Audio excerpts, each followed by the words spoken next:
और आप सब दोनों हाथ जोड़ के आप सबको प्रणाम करता हूं, आपका अभिनंदन करता हूं। बाबा महाकाल के प्रांगण में विकास का नया एक के बाद एक कीर्तिमान बन रहा है और ये सच में हमारे अपने इस प्रांगण के साथ जो काम हो रहे हैं, इन कामों के साथ साथ लोक हितैषी और भी काम चल रहे हैं। यहाँ मिशन कोमल स्पर्श के माध्यम से, यहाँ पर हमारा अरविंदो यूनिवर्सिटी के माध्यम से एक बड़ी सौगात मिल रही है।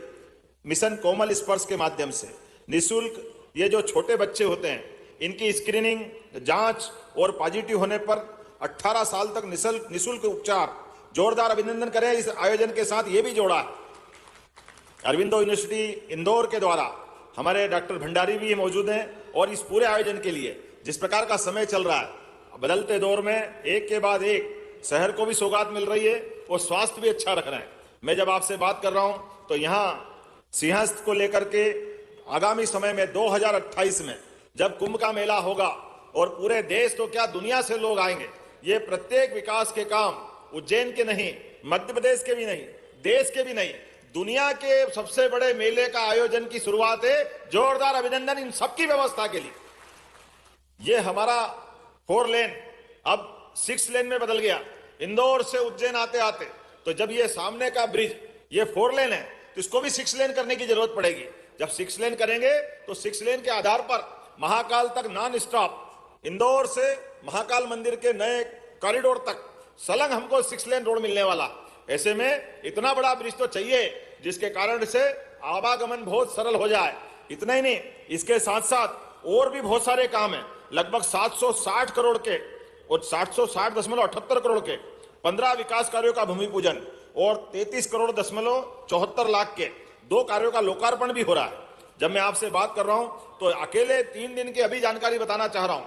उज्जैन के अंदर कोई होटल, कोई धर्मशाला, कोई गेस्ट हाउस खाली नहीं है। लोग उज्जैन में दर्शन करने आने के लिए इंदौर में ठहर रहे हैं। क्या बाबा महाकाल का आनंद आ रहा है? जोरदार अभिनंदन करें। ये बदलते दौर का उज्जैन है। एक दिन में 1.5 लाख और 1 जनवरी के आसपास तो 5 लाख से ऊपर का आंकड़ा गया।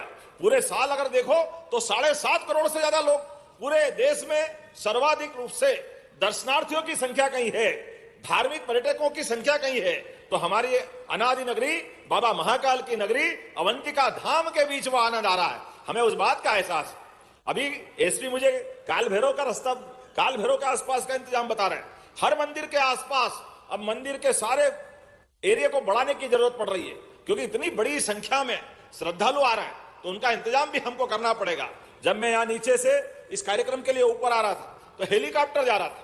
मैंने कलेक्टर से पूछा ये हेलीकॉप्टर कौन सा है? उन्होंने कहा आपने ही तो चालू करा था, जो रोज दर्शनार्थी को लेकर उज्जैन, इंदौर, ओंकारेश्वर जा रहा है, ये वही सिलसिले हैं। जोरदार अभिनंदन करो। अब तो हवाई मार्ग से भी, हेलीकॉप्टर से भी, सड़क से भी, रेल से भी, हर एक तरफ से इंदौर की आने वाली कोई भी विमान सेवा 90% से ऊपर अगर वो आती है तो वहां के यात्री उज्जैन दर्शन करने आते हैं, बाबा महाकाल के आशीर्वाद लेने आते हैं। हमें इस बात का गर्व है।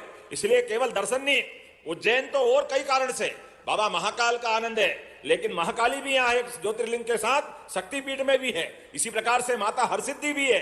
दक्षिण भारत के हिसाब से 2 शक्तिपीठ उज्जैन में है और भगवान कृष्ण की शिक्षा स्थली, उसकी तो महिमा ही नहीं आ रही। एक के बाद एक इतने देवी देवता है, लेकिन खगोल की दृष्टि से विश्व की पहली वैदिक घड़ी हमने जंतर मंतर पे लगाई। जंतर मंतर का भी पूरा स्वरूप बदल रहा है। अब घाट भी बदलते दौर में पूरे 15 और 15-30 किलोमीटर तक के घाट नए प्रकार से बन रहे हैं। बाबा महाकाल की नगरी में विकास के लिए कोई कोर कसर बाकी रहने वाली नहीं है। आने वाले समय में विकास के लिए लगातार सौगात मिलती जाएगी। जब मैं इतनी बड़ी भीड़ बता रहा हूं तो ऐसे में स्वाभाविक रूप से हमारे अलग अलग पुलिस के अधिकारी और कर्मचारियों के आवास की व्यवस्था भी करना पड़ेगी। इसलिए जब यहाँ लोकार्पण भूमि पूजन की बात कर रहे हैं तो इसके साथ साथ हमारे यहाँ पर लगभग 232.73 लाख, मतलब 232 करोड़ से ज्यादा की राशि के 836 पुलिस अधिकारी और कर्मचारियों के आवास का भूमि पूजन हुआ। जोरदार अभिनंदन करें। हमारे लिए लगातार जब सबका प्रबंध कर रहे हैं तो पुलिस अधिकारी कर्मचारी आए, उनकी व्यवस्था भी तो करना पड़ेगी। नहीं तो ये क्या होता था, हमारे यहाँ पहले अपने समाजों की अलग अलग धर्मशाला है, उन धर्मशालाओं में रुकाना पड़ता था। अब धर्मशाला में पुलिस अधिकारी कर्मचारी रुके, सरकारी अधिकारी कर्मचारी रुके, तो धार्मिक यात्री कहाँ जाएंगे? उनकी कठिनाई आती थी। इसलिए हमने कहा इस मामले में बड़ा मन करके अधिकारी कर्मचारी जिनकी ड्यूटी है उनके आवास अलग बनाओ और यात्रियों की व्यवस्था अलग से रखो। यह हमारा सबका संकल्प है। हर एक के जीवन में जो व्यवस्था है वो सुव्यवस्था में जानी जाना चाहिए, किसी प्रकार के कष्ट नहीं आना चाहिए।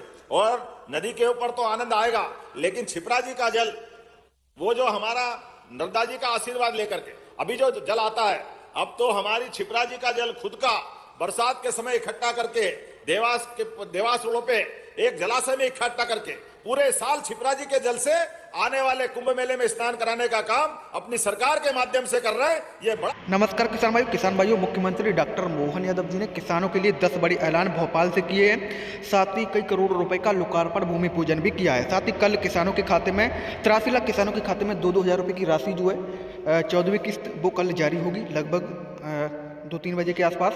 आप लोग को बता दें कि मुख्यमंत्री किसान कल्याण योजना की जो आने वाली किस्त है 14वीं किस्त का पैसा कल किसानों के खाते में डलने वाला है। साथ ही लाडली बहनों को अब राशि 1500 रुपये मिलेगी। जो आने वाली 33वीं किस्त है वो फरवरी में मिलेगी। लगभग 9 फरवरी को लाडली बहनों के खाते में 1500 रुपये जारी होने वाले हैं। मुख्यमंत्री डॉक्टर मोहन यादव जी ने कई बड़े ऐलान किसानों के लिए किए हैं। जब आप लोग वीडियो को पूरा देखेंगे तो आपको पता चलेगा।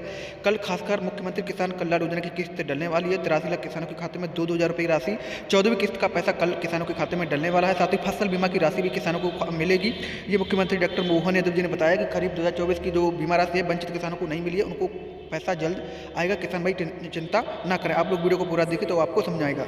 और केवल ब्रिज नहीं, अब तो ब्रिज के अलावा भी एक अंडरपास यहीं से नीलगंगा थाने के पास से आने जाने के लिए हरिफाटक चौराहे से ये सीधा अंडरपास, ऊपर रेल निकल जाएगी, जैसा गधा पुलिया के नीचे गाड़ी घोड़े निकलते हैं, ऐसे सीधे जाने के लिए बाबा महाकाल के महालोक तक गाड़ी यहां खड़ी करो, पैदल जाओ, सीधे महाकाल लोक पहुंच जाओगे। काय के लिए पुल चढ़ो, फिर उतरो, फिर इधर जाओ, सीधे रास्ता जुड़ जाना चाहिए। तो ये एक नई सौगात, इसकी भी दे रहे जोरदार अभिनंदन। लगभग 93 करोड़ की लागत से ये नई सौगात मिल रही है, एक के बाद एक। अभी तो ये सौगात ब्रिज की मिल ही रही है। इसके बाद गौघाट के पास एक नया पुल बन रहा है, वो सीधा दाऊदखेड़ी से होते हुए इंजीनियरिंग कॉलेज के पास से और उधर जाओ तो शनि मंदिर के वहां से 4 लेन के आधार पर सीधा महाकाल लोगों आने के लिए और महाकाल आने जाने के लिए।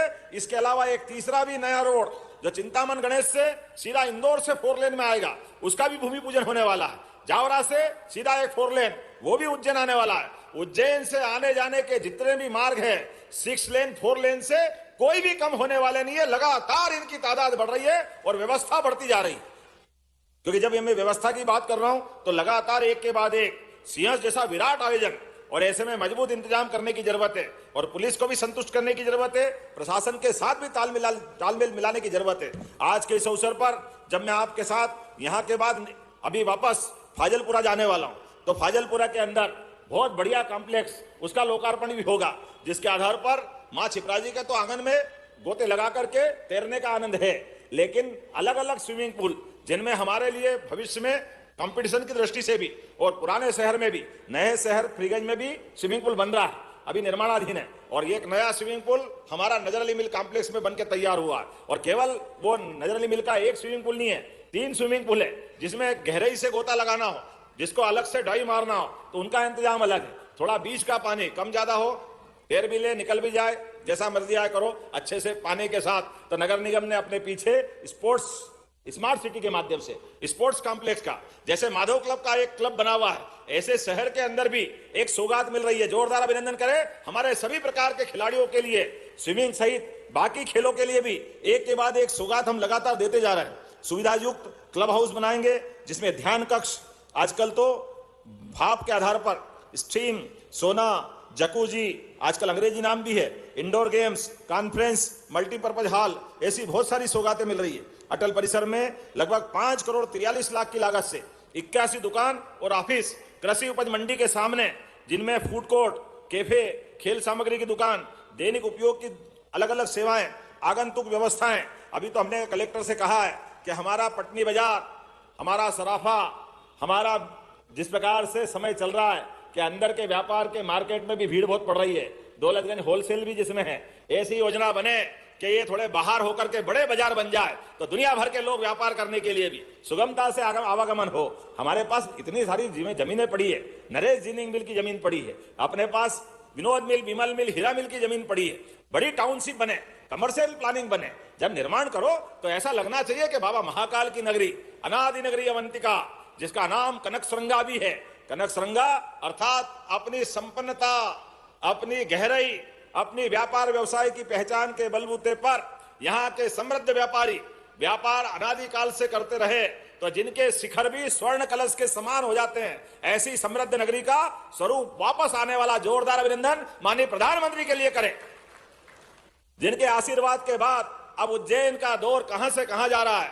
बाबा महाकाल के महालोक के बाद उज्जैन में चारों तरफ ऐसा वातावरण बन रहा है। मध्य प्रदेश सरकार के साथ कदम से कदम मिलाकर के भारत सरकार भी हमारी मदद करने के लिए तैयार है। तो एक नहीं, बहुत सारी बातों का मैं उल्लेख कर सकता हूं, लेकिन आज जब मैं आपसे बात कर रहा हूं तो श्रद्धालु के साथ व्यापार व्यवसाय की बात भी कर रहे हैं, और आने वाले समय में सनी लोग भी 140 करोड़ की लागत से बनने वाला है। महाकाल का महाआनंद मंगल के बिना कैसे हो सकता है, तो मंगलनाथ का काम भी चालू हुआ है। अंगारेश्वर से सिद्धनाथ का पुल भी निर्माणाधीन हो गया है। 14 नए ब्रिज बन रहे हैं। महाकाल के इस प्रांगण में मेडी सिटी भी बन रही है, स्मार्ट सिटी भी बन रही है, साइंस सिटी भी बन रही है, आईटी पार्क भी बन रहा है, और औद्योगिक क्षेत्र तो वो आनंद आ रहा है। आज इसी बलबूते पर मैं मंच पे बताना चाहूंगा, पूरे देश के अंदर सबसे तेज गति से विकास करने वाले कोई राज्य का नाम है तो मुझे गर्व है, वो मध्य प्रदेश है, आपका अपना प्रदेश है, जो सबसे तेज गति से विकास कर रहा है। और न केवल विकास कर रहा है, आप तो चैट जीपीटी और बहुत सारे ऐप आ गए, खोल के देख लो। हमारे राज्य के अंदर बेरोजगारी दर सबसे कम वाले राज्यों में शामिल हो गई। 1%, 1.5% के आसपास बेरोजगारी रही है। ये रोजगार दिलाने की गति है। लगातार हर क्षेत्र में आगे बढ़ने के लिए सभी प्रकार के समान अवसर, युवा, गरीब, महिला, किसान, सबको आगे बढ़ने का मौका मिलना चाहिए। इसलिए समान क्षेत्रों में समान गति से हम काम कर रहे हैं। हमने कहा है प्रशासन के माध्यम से कि अभी तो